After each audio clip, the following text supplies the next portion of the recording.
everyone, and welcome back to the Girls in Action podcast. We're your hosts, Naya, Melissa, Nava, and Brianna.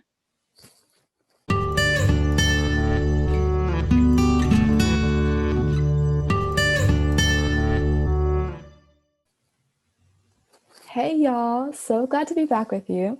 Happy Women's History Month. Shout out to all those powerful women out there.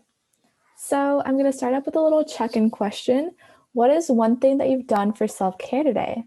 I can go first. I think today, although I had a day off, I did take some time to do homework, but also time to rest. So I just kind of balanced my day, and I think that worked really effectively.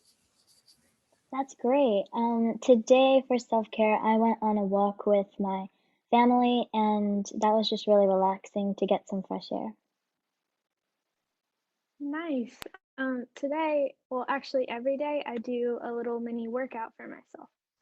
Yeah. I need to take some tricks from you guys, but today I got on a phone call with my friend, which was really nice because I haven't seen her in a while. So I don't know if you can call that self-care, but I do. Yeah, I'm super excited to be here with you guys today. I'm glad we're all taking care of ourselves this Women's History Month and always. But today we're going to be talking about the origins of feminism and the feminist movement. And within that, a little bit about white feminism and how women of color have been historically excluded from this movement. And then at the end, we're going to give some potential solutions and some steps we can take so we can start viewing this idea of feminism through a more intersectional lens and lifting up all different kinds of voices. Yeah, that's exactly right. And let's just start with a brief intro. So the suffragist movement started around 1848 with a fight for gender equality, and it had its origins much earlier.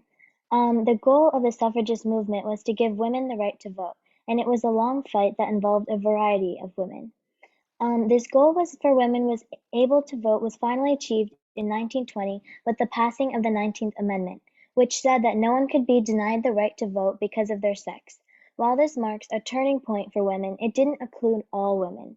The majority of Black women were still blocked by voting by literary tests and voter ID laws. Yeah, so basically, it, like Naya was saying, on paper, right, the 19th Amendment said that women could vote, right? We couldn't discriminate by sex. But the majority of Black women and other women of color had to fight for decades after 1920 to get the right to vote. And I think going into this episode, I want to kind of clarify what the right to vote represented for different types of women. And so for white women, who are the people that are usually talked about a lot in history courses and just in mainstream feminism, we tend to highlight white women and the work that they did. And, we're moving into a time where we are talking about women of color a lot more, which is good. But for white women, the vote represented sort of the symbol of parity with their husbands and brothers. Parity meaning like getting up to the same level, right? Being equal with their husbands and their brothers.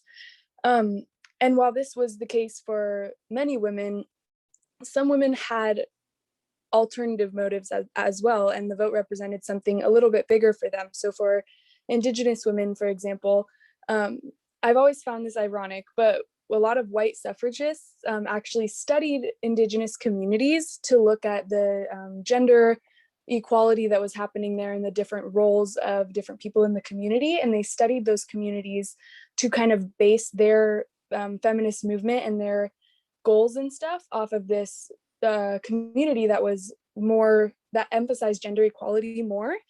But then when the 19th Amendment passed, Native women weren't included because it only applied to US citizens. And ironically enough, even though Indigenous people were here long before us, for a long time, Indigenous people were not allowed citizenship in the United States. So the vote for Indigenous women meant that they were acknowledged by the American government, and it was acknowledged that Indigenous people were part of the American people. But again, this acknowledgement didn't come in 1920. It came much, much later. Yeah, and a few of the things that blocked any non-English speakers from voting were things like literary tests, and the Voting Rights Act was extended to prohibit discrimination against language minority citizens, which was more than a half a century later. So women got the right to vote in 1920, but for these Latinx folks, they couldn't officially vote until 1975. Yeah, definitely. And, anyone who was language minority, that was a huge barrier. Another big group of women who had to wait a very, very long time until they had the right to vote was Black women. And for Black women, the vote represented, sure, it was a symbol of parity with her husband, but it was also a chance for her and her husband, along with their brothers and sons. It was a method of empowering these Black communities, putting them in a position where, after emancipation, entering into the era we call Reconstruction and beyond, they had some sort of thing to work with, right? Some sort of say in the American political system, some sort of voice with that vote. And so the idea was that they were using this vote collectively. For sure. So two women who stood up for their right to partake in the suffragist movement were Ida Wells and Mary Church Tyrell. So Ida Wells became more engaged with the suffragist movement from her anti-lynching work. So she wanted to march with her Illinois state delegation, but they told her that she had to march in the back with the other Black women. She persisted and marched in the end with her delegation flanked by white women towards the front.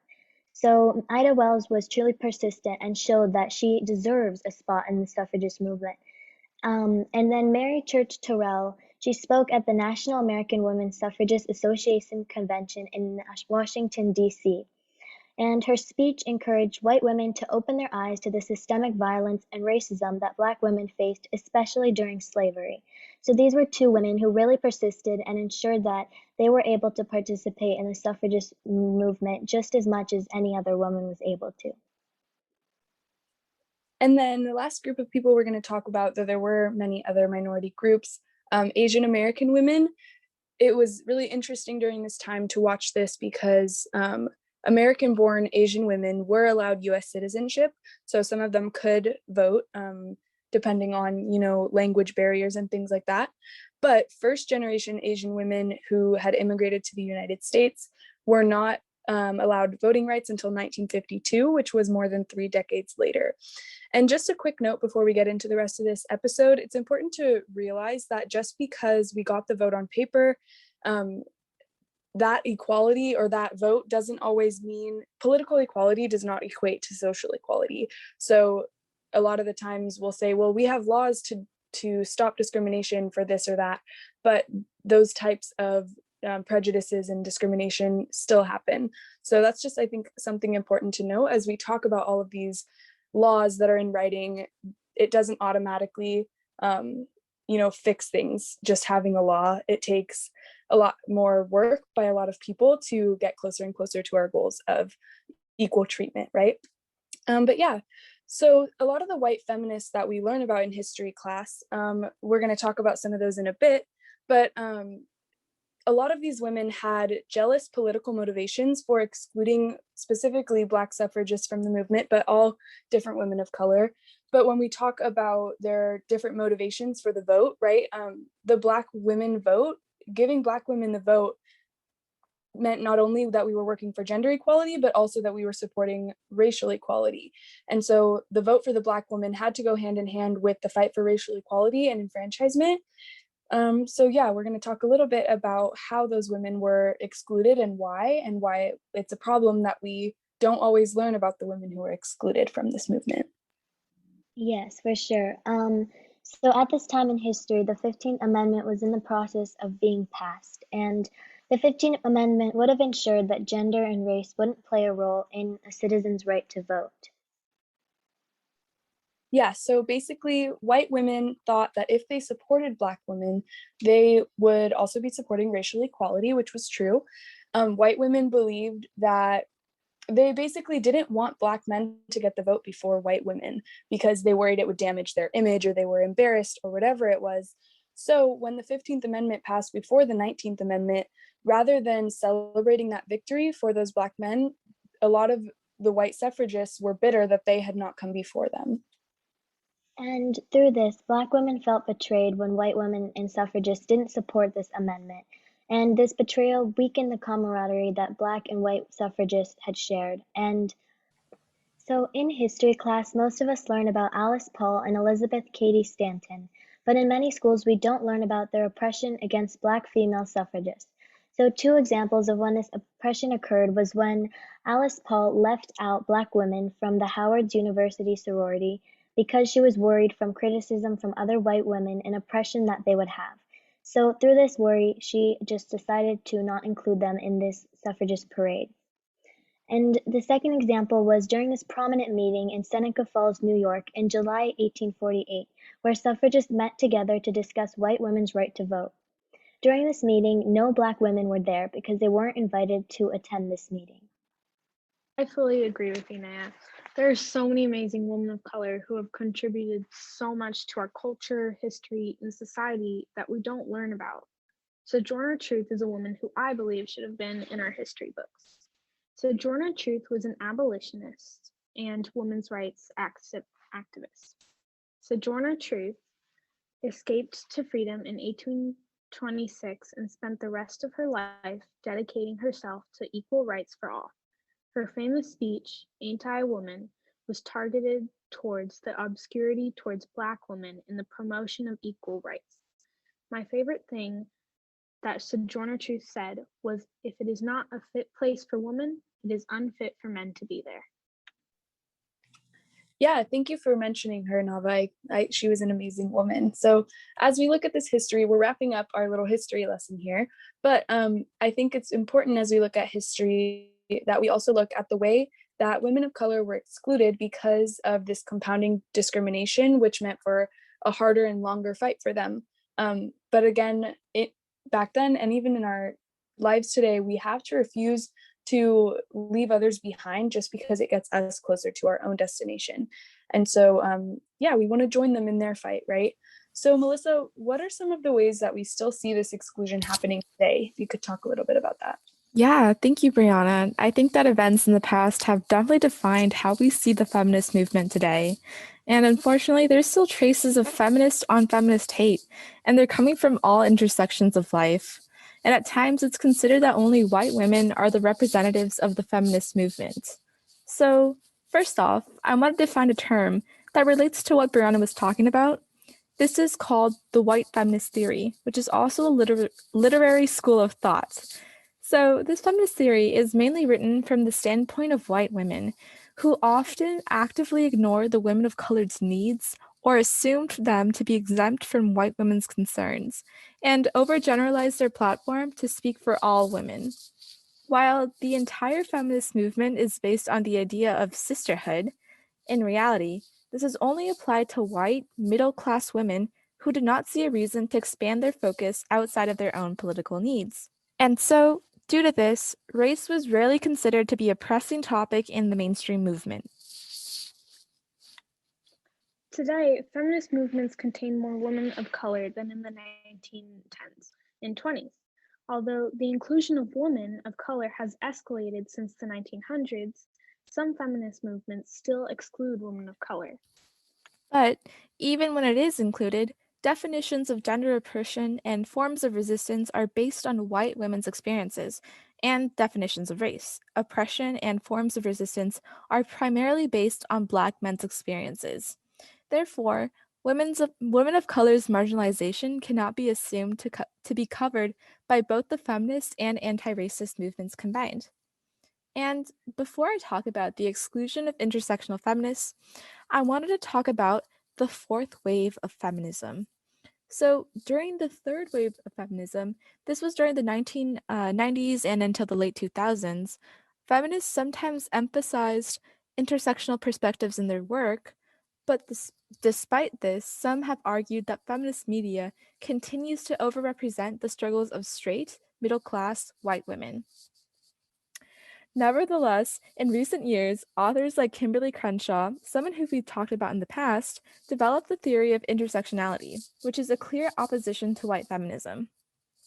Rather than analyzing society from a unique perspective of race or gender, she calls for a more complex analysis of systems of oppression using multiple and overlapping lenses such as race, gender, sexuality, etc. And so, white feminism portrays a view of feminism that can be separated from issues of class, race, ability, and other oppressions. And actually, Something interesting that I found through my research was a cool hashtag, or I guess controversial, that surfaced on Twitter in 2013. This hashtag was hashtag solidarity is for white women, created by notable Black feminist Mikki Kendall. So Mikki Kendall has absolutely had it enough with mainstream feminism and its exclusion of women of color. And so kind of the catalyst for this hashtag was the Twitter breakdown of this male feminist who was given a platform by high profile, high traffic feminist blogs, despite his treatment of women of color as well as a whole laundry list of offenses. So when Schweizer, the male feminist, started receiving sympathetic post tantrum tweets, Kendall got really angry and she created that whole hashtag. But this hashtag isn't really about the man who created it, or the man who kind of incited the whole violence of tweets. Um, it's kind of to start a productive dialogue about what mainstream feminism is. And honestly, it's not that diverse. And Kendall really wants to get people listening to BIPOC women because her experiences and those of so many others have been dismissed and discounted for too long by flawed feminist rhetoric that suggests that movement is not only about gender, only about gender, but not race. And so on that note, Asian American, Latinx, Black, and Indigenous women are still not having their voices heard. So, with Black women, slavery was used as a comparison to highlight the ways in which white women felt entitled to women's work. While this comparison helped to start the feminist movement, it ultimately diminishes the ways in which racial oppression was far worse than sexism at the time. And it makes it seem that as though white women were exempt from their own perpetrations of racism, despite their role in perpetuating slavery, Latina women have also been active in various mixed gender political organizations that focus on issues specific to them. And that those are issues such as immigration and workers' rights. And that could be why they're not regarded and also be heard in the overall feminist movement. And so also for Asian American women, it was thought that participation in the feminist movement was small, but in reality, there are reasons for that limited involvement. And there are also stereotypes surrounding these Asian American women, and it paints them as submissive and passive. Additionally, language barriers can interfere with participating in the movement, and others even work simply within their own groups of their own ethnicities. Also, Native American and Indigenous women have a unique set of challenges that are often unacknowledged by the mainstream feminist movement. Native American groups organizing is primarily focused on issues surrounding land use and colonialism, but the presence of sexism has consistently been an issue for women activists in general. So, Native American sovereignty is seen as being central to gender equality, as colonization played a major role in bringing European gender differentials into Native American tribes. So, in this sense, by primarily fighting for decolonization, women were also fighting against gender oppression at the same time. Melissa, I totally agree. And I don't know about other people, but before making this podcast, whenever I thought about feminist movements, I always thought about them being led by Black or white women. So thank you for expanding my understanding of that subject. As I was saying before with Melissa, the inclusion of women of color in feminist movements could be a lot better. For example, the organizers of the Women's March on January 21st, 2017, the day after President Donald Trump's inauguration, had decided to call the event the Million Woman March, after the 1977 Million Woman March. But the group was torched to change the name after facing backlash for making their own name of a movement organized by Black women, but without including Black women in the leadership of the march. Over the years, there have also been more Black female authors who have clarified what it means to be feminist while providing important elements of Black activism, Black feminism, and the history of Black women in the US in their work. Angela Davis is an activist and has been a professor for almost all of her life. One of her most famous books, Woman, Race, and Class, is focused on the women's movement starting all the way back in the 1830s to the present. It also shows how racism has impacted feminism so much. In this book, she also highlights the roles of middle-class white women helping to achieve the right to vote in political elections. Even with their help, Angela Davis ultimately says that the white feminist movement does not recognize the extent of requirements of the Black feminist community. Thank you, Nava. And now we're kind of going to shift gears into offering potential solutions on how to really zero in and solve like this problem of like feminist on feminist like discrimination and hate.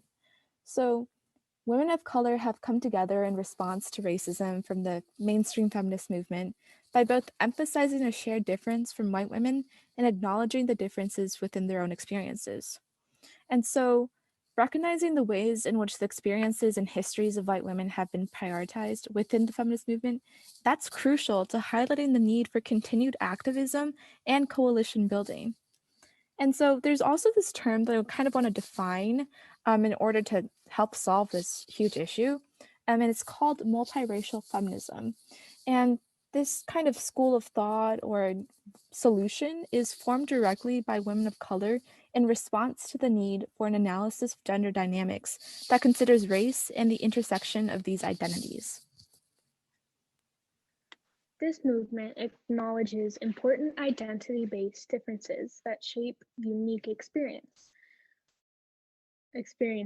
while still highlighting the universal experiences of women, and is prominent among Black, Latina, Asian American, and Native American feminists.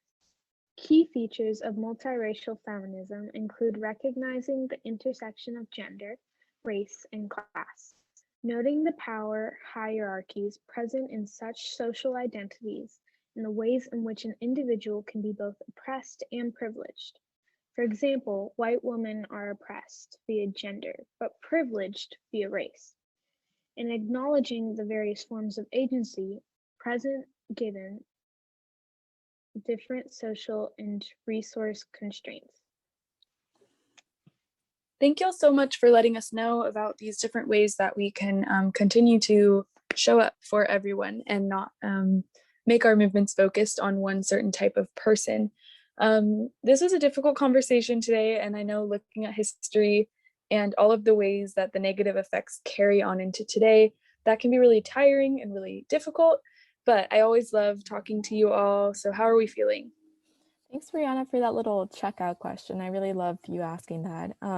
I'm feeling great. This was just a really powerful conversation, and I feel just so motivated to take action. You know, this kind of like takes me to another like follow-up question. Out of curiosity, what's something that you found out during your research process that you didn't really know before? So I can go first. I think during my segment, I talked about that whole hashtag and just the rise of activism in the media. And I just thought like that whole, I guess, movement in with the hashtag started in 2013. And I was just impressed that like we're, it was like the dawn of like women using like media to like get their voice and like their point across. And so I was just really empowered by her work. And yeah, that's amazing. Yeah, I totally agree with you. But something that I learned and that I was really surprised about was how many Black feminist authors there are, and just women of color who are authors in general and who use their writing to be a feminist and fight for civil rights. I never thought about how much how much writing can do that and how powerful it is. And I never knew that there were so many feminist authors.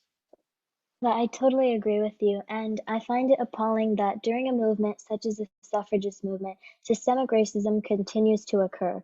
And I'm glad that through this research and through this episode, we were able to pick apart the movement to uplift the voices of unrepresented suffragists that stood up for their rights. Yeah, I second what all of you are saying. Nava, I like what you're saying about the feminist authors and feminist literature. It's all super powerful. Nava also said something earlier, just talking about definitions and how women of color have been able to make these definitions for themselves, and that has been an empowering device for them. So yeah, just that's been really interesting to learn about. Something that I'm realizing that I have a lot more to learn about is just the role that colonization played in bringing Western gender concepts into Indigenous communities. I know Melissa touched on that a little bit, so I definitely am going to be looking into that a little bit more. So if I find any cool resources, I'll be sure to share them with you all on our Instagram.